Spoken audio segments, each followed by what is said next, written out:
তোরা গাড়ি দিব আনাইলে কিন্তু বিপরীত খুব খারাপ হইব, তোরা গাড়ি দিব। আমরা কি দোষ করলাম? আমরা না করছি ড্রিঙ্ক, না করছি কিছু, আমরা তো সমাজে কিছু খারাপ কিছু করছি না। সবাই যেমন প্রোগ্রাম করতেছে আমরাও একটু প্রোগ্রামে গেছি। আমরা তোরা শুনছি তোরা ডান্স করস, তোরা ডান্সের মধ্যে গিয়া টাকা ইনকাম করস। আচ্ছা, এমন প্রুফ আছে কোনো আমরা ডান্স করতে গিয়ে আমরা টাকা ইনকাম করি?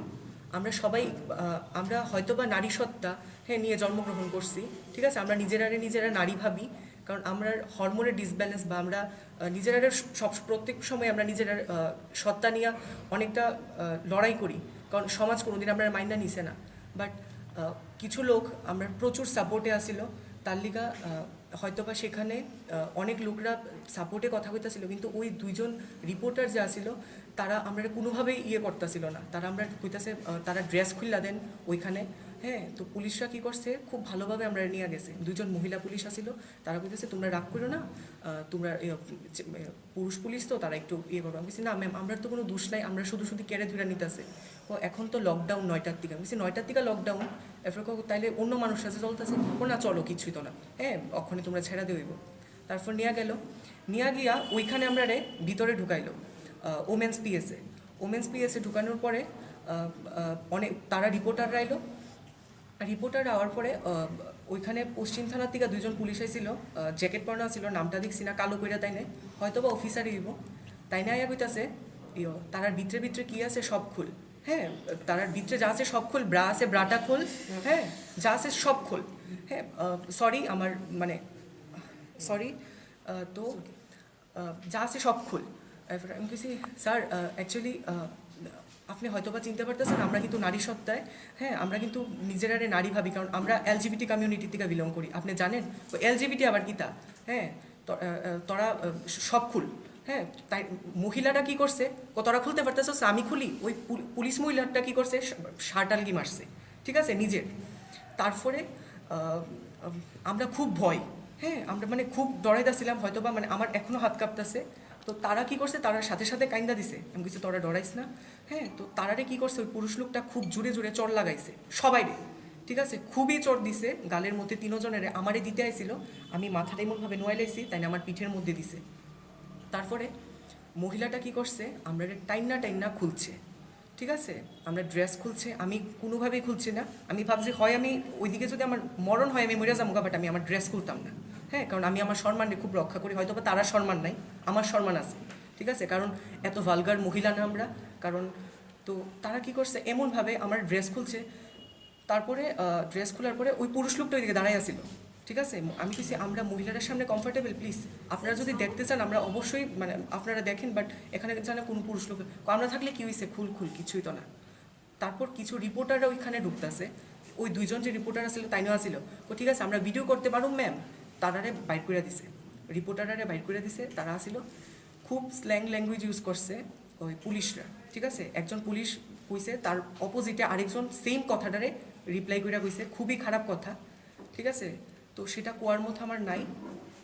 তারপরে আমরা কইছে ড্রেস খুলতে, ঠিক আছে আমরা কইছে না খুলতাম না, তারা আমরা এটা ওপেন করাইছে, আমরা না আমার যে ফ্রেন্ডসরা ছিল তারা সবাই ওপেন করাইছে, ও তারা ভিডিও কর, পুলিশরা অনবরত আমরা ফটো তুলে যেতেছিল, ওইখানের কনস্টেবল যারা পুলিশ আসছিল সবাই অনবরত, তারা কোনোদিন দেখছে না, হ্যাঁ তারা এমনভাবে, তাহলে দেখা যায় আমরা যেইভাবে ড্রেস খুলাইছে, হ্যাঁ আমরা সবাই কি সুরক্ষিত হয়ে আমরা একটা পুলিশের কাছে, বাট আমার মনে হয় পুলিশরা আর রিপোর্টাররাই ওই দিন আমাদের ধর্ষক ছিল, হ্যাঁ।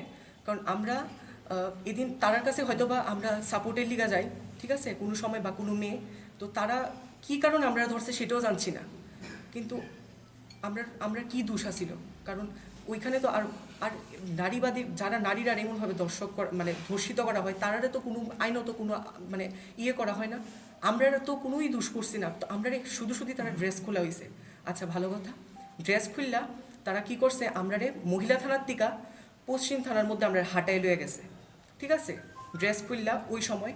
তো কী করছে, ওই যে রিপোর্টারটা ছিল তারা আবার তাইনে পিছন দিয়ে কইতেছে, ওই দেখ ওর ঠান্ডা লাগতেছে, মনে হয় ঠান্ডা লাগতেছে, তাই নিয়ে কইতেছে। আমি বলছি মানে আমার তো খুবই লজ্জা, আমি মুখটা ঢেকে রাখছি। তো তারা সবাই ঢুকছে ভিতরে, অনেকের খালি গাওয়া ছিল, মানে আমার যে ফ্রেন্ডসরা ছিল, তো তারা সবাই খালি গাও, আমি জ্যাকেট দিয়ে রাখছিলাম। তারপরে কি করছে, যাওয়ার পরে আমরা ইয়েতে গেছি পরে তারা বিভিন্নভাবে হাসি ঠাট্টা, মানে কি আমরা কি কোনো অন্য গ্রহের প্রাণী? মানে তারা এমনভাবে আমরার উপরে অ্যাটেক করতে চাইতেছে, মানে তুলনার বাইরে। তারপর আমরা ভিতরে গেলাম, ভিতরে যাওয়ার পরে আমরা মানে প্রচণ্ড খিদা, কারণ আমরা কিছু খাইছি না। হ্যাঁ, আমরা তো তখন বাড়িতেই যাইতেছিলাম, কারণ তখন বেশি বাজে না। তো তাই নিয়ে কী করছে আমরা রে, কইতেছে আচ্ছা বউ কিছুই তো না, ঠান্ডা লাগতেছে নিচে বউ। হ্যাঁ, আমরা সবাই দাঁড়িয়ে রয়েছি, কারণ আমরা বইছি না ওইখানে। হ্যাঁ, তারপরে এতক্ষণ দাঁড়িয়ে থাকতে থাকতে পেটে খুবই খিদা, তারপর আমরা সবাই বইয়া গেছি গা। আমার প্রচণ্ড ঘুম পাইতেছিল। হ্যাঁ, কারণ আমার শরীরটা খুবই টায়ার্ড হয়ে গেছিলো গা, এত মানে তারা আমার উপরে অত্যাচার করছে। হ্যাঁ, তারপরে কি করছে, তারা বলতেছে কি তোমরা এমনভাবে মেয়ে সাজো কেন? আমি বলছি স্যার এটার উপরে আপনি কথা কইতে পারেন না। হ্যাঁ, 377 ভার্ডিক আমরা রাইটস দিছে, আমরা যা খুশি তা করতে পারো। হ্যাঁ, আমরা আমরা সমাজের সব নিয়ম নীতি মানিয়ে চলতেছি। আমরা সমাজের কোনো অন্য আলাদা কিছু না, আমরা আলাদা চোখে দেখার মতো আমরা এমন কিছু পাপও করছি না। হ্যাঁ, বা আমরা সমাজের ধর্ষক না, আর আমরার দ্বারা কোনো নারীরা কোনোদিন ধর্ষক হয় না, ঠিক আছে? তো ধর্ষিত হয় না। তারপরে কি করছে, তারা বলতেছে ঠিক আছে ঠিক আছে তোমরা বউ তোমরা ড্রেসটি ফুরানো। হ্যাঁ, আমি বলছি তারা মানে তারার সামনে তারা খুব মানে কুদৃষ্টিতে আমরা দিকে চাই আসছিল। তার ওইখানে কিছু টাওয়াল আছিল, টাওয়াল দিয়ে আমরা নিজের একটা ঢাইকা নিছি ওইখানে, ঠিক আছে? কারণ কিছু করার নেই, খুবই ঠান্ডা। তো আমার লোকে যারা আছে তারা বলতেছে খুব খিদা পাইছে কিছু, তো তারা কিছু খাবার দিছে না রাত্রেবেলার থেকে সকালবেলা কিছুই দেওয়া হয়েছে না। তারপরে এত রাত্রেবেলা কারে ফোন করুন, তারা ফোনও রেখা দিছে, তারপরে সকালবেলা হয়েছে পরে সকালবেলা হয়েছে পরে তারা তোমরা ইয়ে করো, তোমার মোবাইলের পাসওয়ার্ড খোলো। বলছি হ্যাঁ শিওর, পাসওয়ার্ড নেন। পাসওয়ার্ড খুলছি, তোমরা পাসওয়ার্ড খোলার পরে তারপর তারা আমার মোবাইল চেক করছে, মোবাইল চেক করার পরে দেখছে কিছু পাইছে না। তারপরে কি করছে তারা আমরা জোর জবরদস্তি অ্যারেস্ট ওয়ারেন্ট লেখাইছে যে তোমরা যে আর কোনোদিন তোমরা ফিমেল ড্রেসে আর কোনোদিন বাড়িতে না। হ্যাঁ, অ্যারেস্ট ওয়ারেন্টে তারা লেখাইছে যে তোমরা কোনোদিন বাড়িতে না, লেটারে তোমরা আর কোনোদিন বাড়িতে না। আমি বলছি কেন স্যার, আমরা কি দোষ করছি? আমরা তো কোনো দোষ নাই। হ্যাঁ, আর আপনারা জানেন এলজিবিটি আবার কি ফার্স্ট শুনলাম? হ্যাঁ, তাহলে এলজিবিটি কি তাই ফার্স্ট শুনছে? আচ্ছা ভালো, আমরা তো ওখানে কান্দতাছি, এই কান্দন লাগতো না চুপ থাক। আর অনবরত ওইখানে হাসি ঠাট্টা করতেছে। একজন মহিলা আইছে ওইখানে, পুলিশ আই কইতাছে এটি কেডা দেখি তো, হাইসা কইতাছে মহিলা, ওইটিরে খুল, সবজিরে খুল্লা দেখ কিতা। পুলিশের সামনে ওই মহিলাটা কইতাছে হ্যাঁ খুল্লা দেখ তারা কি। মহিলাটা কইতাছে, মহিলাটা একটু পরিষ্কার করে আসলে আউট ড্রেস পরানো আসছিল। ওই পুরুষ লোকটা কইতাছে ওইটি ছেলে ওই মহিলাটা আবার কইতাছে নেন গা একটারে বিয়া করে নেন। হ্যাঁ, ওই পুলিশরা কইতাছে হ্যাঁ নেন একটারে বিয়া করে নেন। তারপরে আমরা তখনই কী করবো, আমরা কিছু করি না। আমি বলছি ম্যাম প্লিজ এসব কোয়েন না, কারণ আমরা আগেও এলজিবিটির ব্যাপারে প্রোগ্রাম করছি যাতে সমাজরা কিছু বুঝে। হ্যাঁ, অ্যাকচুয়ালি তারা এত খারাপ ব্যবহার করছে যা কোয়ার মতো না, ঠিক আছে? তো তারপরে আমরা অ্যারেস্ট ওয়ারেন্ট লেখাইছে, তারা আমরা জোর জবরদস্তি তারা লেখাইছে। হ্যাঁ, আমরা যাতে মানে ইয়ে করি। তো আজকে আমরা কালকে সানডে আসছিল, কালকে যাইতে পারছি না। আজকে তনুদি আমরা মানে এত আইতে পারছে না। আজকে তনুদি প্লাস শুভদা আমরা ফোন করে কইছি যে তনুদি কিছু একটা করো, আমরা কিছু একটা করতেই বানাইলি, কিন্তু আমরা মান সম্মান নাই, আমরা হয়তো বা সুইসাইড করে মরতেইব, কারণ আমরা পাড়া তো জায়গা দিত না কোনো খায় না, কারণ মানুষ আমরা আর পারতেছে না, খুব খারাপ চোখে দেখতেছে, সবাই ভাবতেছে যে আমরা খুবই খারাপ একটা মানুষ। হ্যাঁ, আসলে তো তারা জানে না আমার সাথে ঘটনা কী হয়েছে, কারণ যে রিপোর্টারটা আমরা খারাপভাবে ধরতে আইছিল, ওই রিপোর্টারটাই আমরা নামে এইসব ফেক নিউজ ছড়াইছে যে আমরা নাকি টাকার বিনিময়ে আমরা বার ডান্স করি। হ্যাঁ, আমরা নিজের প্রফেশনে একটা মেকআপ আর্টিস্ট, খুব কষ্ট করি। আজকে আমরা মেকআপ ক্যান্সেল হয়ে যেতেছে তাইনের লিগে আমরা ঘর ছাড়া হইতেছে। হ্যাঁ, আমরা বাড়িতে কেউ অ্যাকসেপ্ট করতেছে না, আমরা ঘর ছাড়া অলরেডি। আমরা কী করবো, আমরা নিজেরাও বুঝতেছি না এখন কী করবো। আমরা কাছে হয়তো বা সুইসাইড করানো ছাড়া কোনো উপায় নাই। হ্যাঁ, পরবর্তী সময় আমরা জানি আমরা উপরে অ্যাটেকও হইব, আর যদি অ্যাটেক করে আমি জানি কারা করবো, এই রিপোর্টাররা বা পুলিশরা। কারণ অক্ষণেই আমরা যখন গেছি যে আমরা রাইটসের লিগা, তখন পুলিশরা না কইরা দিছে, কারণ তারা অলরেডি কথা হয়ে গেছে গা, ঠিক আছে? তারা না কইরা দিছে ওই দিক থেকে, তো আমি জানি, ঠিক আছে? তো আমার এতটুকুই সবার কাছে অনুরোধ, এই মেসেজটা যতটুকু আমার সাথে হয়েছে আমরা এটার রাইটস চাই। হ্যাঁ, আর সিএমের কাছে আমার এতটুকু অনুরোধ, কারণ এই হয়তোবা তাইনে ওই বিষয়টা দেখছে। হ্যাঁ, কারণ তাইনে আমাদের আগরতলা সম্মানীয়, আমরা খুব সম্মান করি তাইনেরে। হ্যাঁ, আমরা চাই তাইনে এই বিষয়টা নিয়ে একটু ভাবুক, চিন্তাধারা করুক, এন্ড তারার বিষয় একটু দণ্ডনীয় অপরাধ নেওয়ার চেষ্টা করুক, আর আমরা নিয়ে যাতে তারা একটু ভাবে। হ্যাঁ, আমার সিএমের কাছে অনুরোধ তাইনে যাতে আমরা নিয়ে একটু ভাবে যে আমরার মতো মানুষরা এই সমাজের মানুষ, আমরা রক্ত মাংসে গড়া, আমরারও ফিল আছে, আমরারও ভালোবাসার অধিকার আছে। হ্যাঁ, তো তাইনে এটা নিয়ে যাতে খুব বড় একটা কিছু করে, আমার তাইনের কাছে অনুরোধ রইল। আপনারা কতজন ছিলেন? আমরা 4 জন ছিলাম। কোন জায়গায় আপনারা ডান্স করছিলেন? আমরা ডান্স করছিলাম, প্রোগ্রামে গেছি, ওখানে ডিজে নাইটা ছিল তো সোনার তরিতে। তো আমরা জাস্ট নর্মালি আমরা এন্ট্রি নিয়ে আমরা সবাই গেছি ওখানে, আমরার মতো ডান্স করতেছিলাম আমরা ফ্রেন্ডসরা। তো তাই নিয়ে যে রিপোর্টার 2 জন আসছিল তারা খুব খারাপভাবে আমার সাথে বিহেভিয়ার করতেছিল। প্রোগ্রাম ছিল এটা? ওইটা জাস্ট ডিজে নাইটা ছিল, প্রত্যেক মান্থে ওইখানে হয়, তো তাই আমরা গেছি আর কি ওই প্রোগ্রাম। টাইম কয়টা হবে? টাইম 10:44 ওই টাইম। তখন আমরা আয়া পড়তেছি বাড়িতে, ওই টাইমেই আমরা ধরছে তারা। কি কারণ? আমরা কোনো দোষ নাই, আমরা না কোনো কিছু করছি।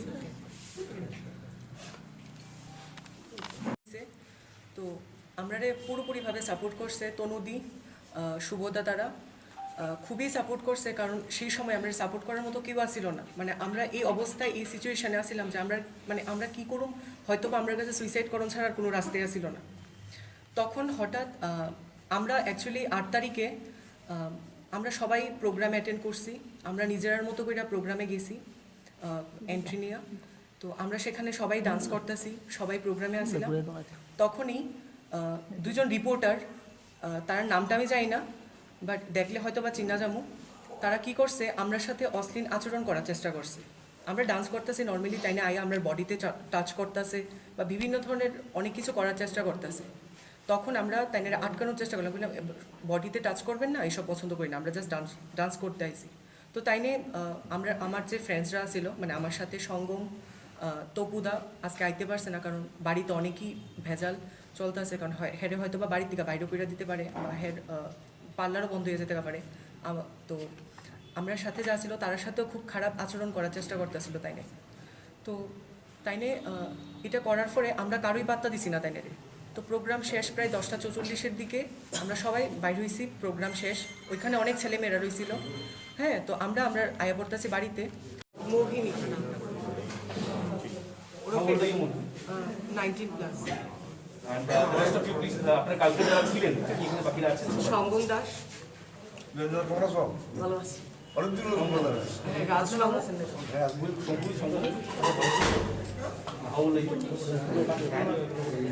রাজনগর, অন্যান্য রাজ্যে কিন্তু এটা নিয়ে কিন্তু অনেক অ্যাওয়ারনেস প্রোগ্রাম হয়, and specifically the media takes up the owners for this. তো আমাদের রাজ্যে এই জিনিসটা যদি হয়, আপনাদের তরফ থেকে যদি কোনো ইনিশিয়েটিভ নেওয়া হয়, raise awareness, do some campaign, workshop, whatever, তাহলে আমার মনে হয় অনেকটা ভালো হয়। ঠিক না হয়নি, মেয়েদের মতো আচরণ করবে না। ভারতের সাংবিধানিক রাইট আছে ওর যেরকম চাই সেরকম চলার। 2014 15 এপ্রিল নালসা জাজমেন্ট এসছে from the honourable supreme court, যে কোনো কেউ নিজের জেন্ডার যাকে বলে সেটা নির্ধারণ করতে পারবে। সেটা এখন একটা অ্যাক্ট, সেই অ্যাক্ট অনুসারে যে কোনো কেউ নিজের সেলফ আইডেন্টিফিকেশন করতে পারবে। আজকে যদি আমি বলি যে আমি মেয়ে, দ্যাট মিনস আমি মেয়ে, আমার সেলফ আইডেন্টিফিকেশন ইজ আলটিমেট। তার জন্য আমার না কোনো সার্জারির প্রয়োজন, না আমার কোনো ট্রিটমেন্টের প্রয়োজন। আমি যদি মনে করি আজকে আমি মেয়ের শরীরে একটা ছেলে, তাহলে আমি ছেলে। তাহলে কেন অথরিটি থেকে এদেরকে প্রশ্ন করা হয় যে, বা বলা হয় যে তুমি ছেলে হয়ে মেয়ের কাপড় পরতে পারবে না, বা মেয়ে হয়ে ছেলে হয়ে মেয়েদের সাথে চলতে পারবে না? ওটা তো against Indian constitution, against the judgement of honourable supreme court, against the act of the trans act. ওদেরকে আরও বলা হয়েছে যে দেখাও তোমরা কি, তোরা তো women, what ever trans women is women. সেটা কি আপনি ওনাকে জিজ্ঞেস করবেন যে কাপড় খুলে দেখাও তুমি মেয়ে? তাহলে তো যে কোনো মেয়েকেও জিজ্ঞেস করা যেতে পারে যে তুমি কাপড় খুলে দেখাও তুমি কি আছো, ভিতরে কি আছে তোমার। আমার ফিজিক্যাল স্ট্রাকচার, আমার ফিজিক্যাল বডি তো ডিফাইন করছে না আমি ছেলে না মেয়ে। আমার জেন্ডার তো আমার সাইকোলজি, আমার মাথাতে।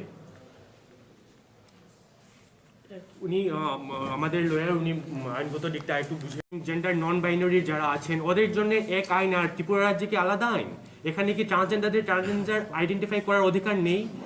ওরা যে কালকে বিপর্যস্ত হলো, ওদের পরিবার, ওদের কেরিয়ার, ওদের খাবার পড়ার এভরিডে হ্যারাসমেন্ট আশেপাশের চতুর্দিকে, ওটার ড্রাইভার কে গ্রহণ করবে? সমাজ ওদের পরিবারকে কীরকমভাবে আইডেন্টিফাই করবে আমরা তো জানি। আমরা তো সমাজের এইরকম চিন্তাভাবনাগুলি বুঝি, কিন্তু ওই পরিবারগুলোকে রক্ষা করা কিন্তু আমরা যারা শুভবুদ্ধি চেতনা সম্পন্ন মানুষ আমাদের দায়িত্ব। সে যেই ফর্মেই থাকুক, সে একটা কর্মচারী হোক, সে একটা সাংবাদিক হোক, সে একটা লয়ার হোক, সে একটা আমজনতা হোক, কর্মচারী হোক, সবার উচিত এই সমস্ত যারা অস্তিত্বের সঙ্গে লড়াই করছেন, নিজের সত্তাকে জগতের কাছে তুলে ধরার জন্য লড়াই করছেন, তাদের সঙ্গ দেওয়া, তাদের পরিবারের প্রতি সহবেদনা এবং সহমর্মিতা জানানো এবং তাদের লড়াইকে কুর্নিশ জানিয়ে তাদের সঙ্গ দেওয়া।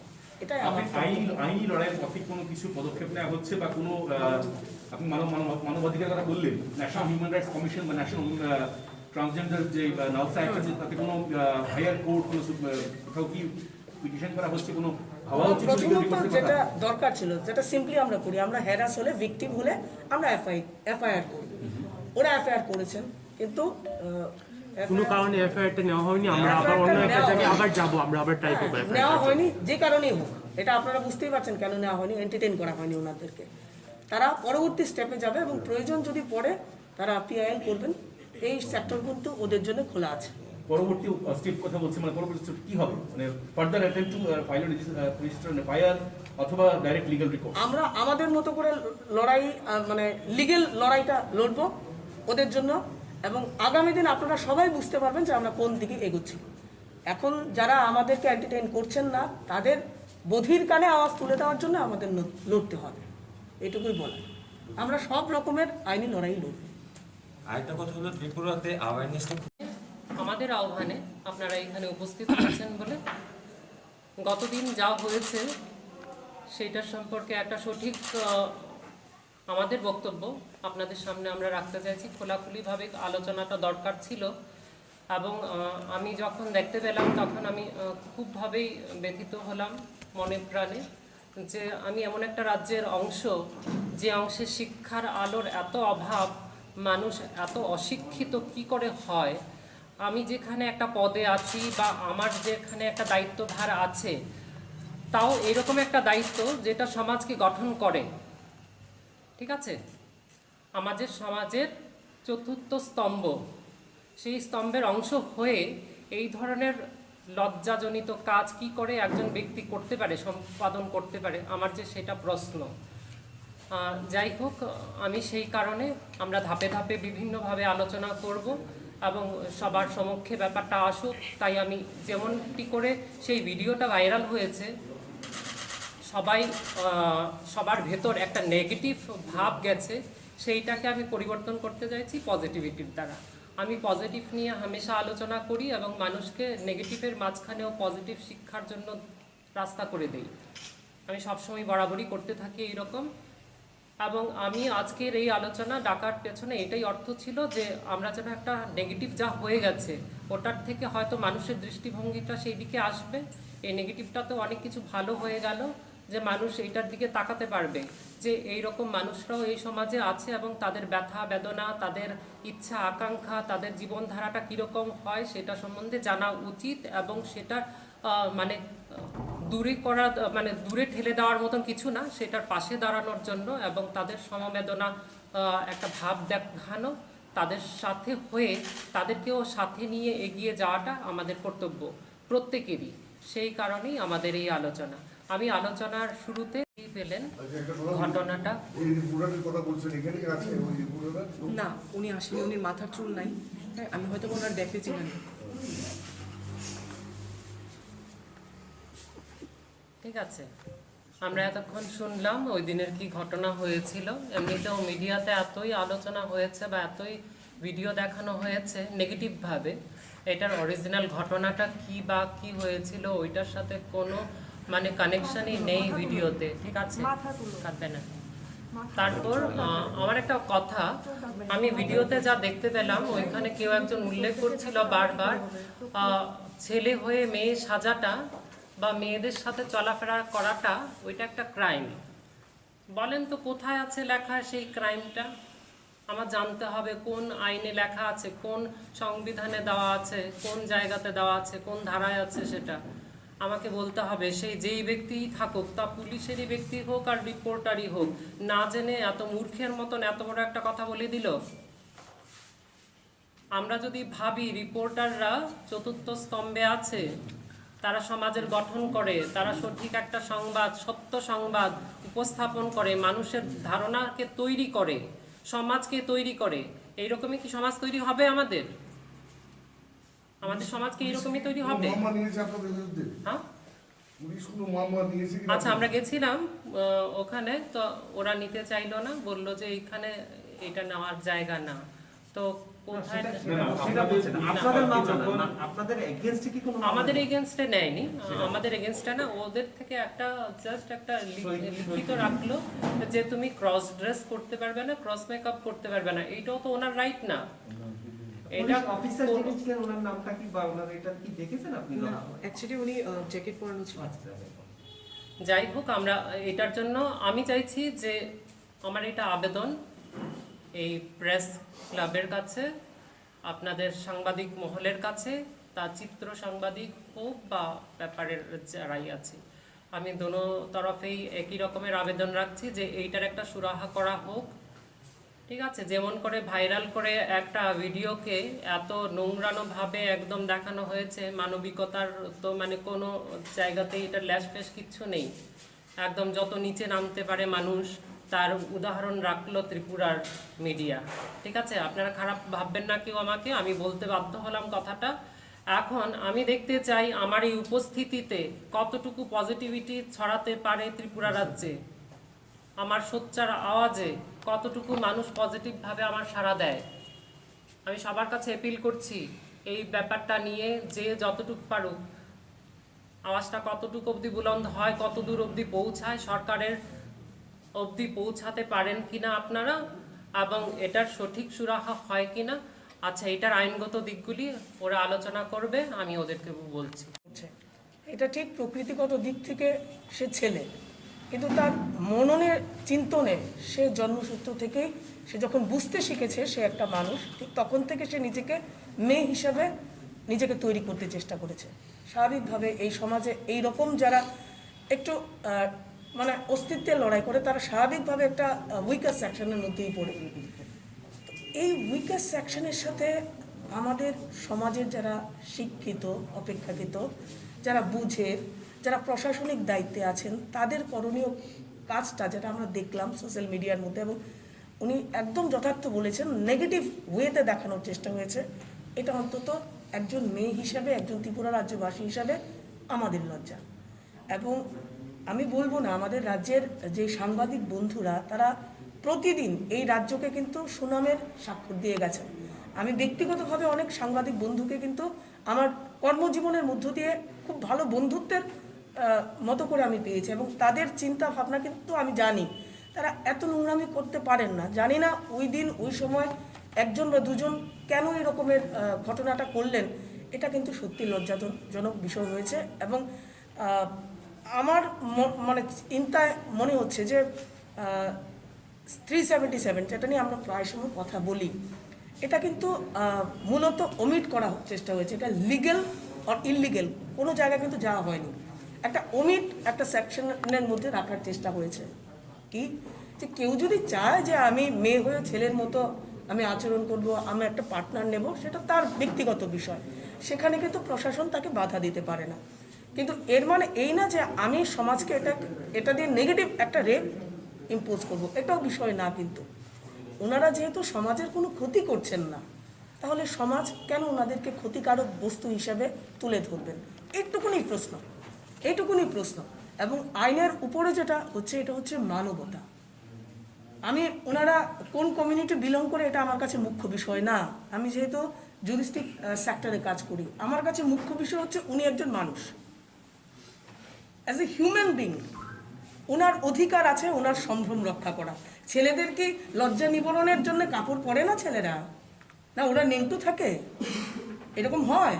তাহলে ছেলেকে যেমনভাবে আমি বিবস্ত্র করতে পারি না, একই রকমভাবে মানবিক দৃষ্টিভঙ্গি থেকে মেয়েদের কিন্তু করতে পারি না। এবং মেয়েরা স্বাভাবিকভাবে সমাজের একটা সম্মানীয় জায়গায় থাকে, কারণ ওনারা হচ্ছেন আমার মা, ওনারা হচ্ছেন আমার দিদি, ওনারা হচ্ছেন আমার বৌদি, ওনারা হচ্ছেন আমার বোন, আমার স্ত্রী, এরকমভাবে কিন্তু একটা বিশেষ মর্যাদার জায়গায় রাখে।